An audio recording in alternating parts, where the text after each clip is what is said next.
Hey everybody, the hot weather is here and it seems like it's getting hotter every day. So I wanted to point out to you some of my favorite hot weather brews. They are wheat beers. There's different kinds. There's Hefeweizens, which is German for wheat beer, which means includes yeast because they are unfiltered, floating with yeast and a lot of wheat. There are Belgian witbiers, which are a little bit lighter, also made with wheat, but then usually spiced with things like coriander or orange zest or lemon zest that kind of spices up and brightens the beer a little bit.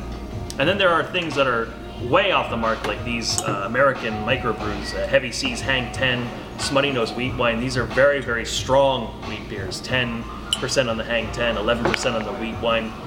Still made with a lot of wheat, but something that's more for sipping at the end of the day and really enjoying after a meal.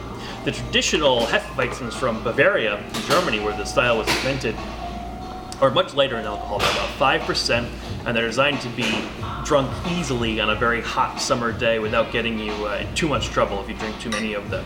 As I mentioned, they're made with at least 50% wheat. Now, all beer is made with some amount of barley. Most beers are made with 100% barley. Wheat beers are made with 50% or more wheat, which is a very, very high protein content. If you think about baking bread and all those glutinous forms, the same basic principle when you make beer.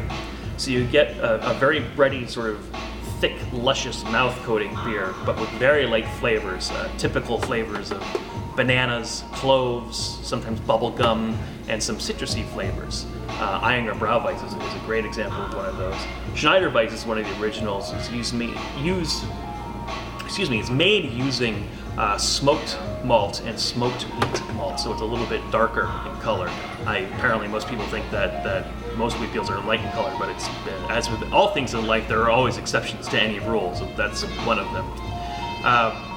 So anyway, there's some of our favorite wheat beers for the season. We have them all on feature here at Bottles all month long for the month of August. As the weather gets hot, come on down, pick yourself up some cold ones or bring them home and chill them down, and hopefully you'll find something new because they're really quite delightful and you can drink a lot of them without getting in any trouble.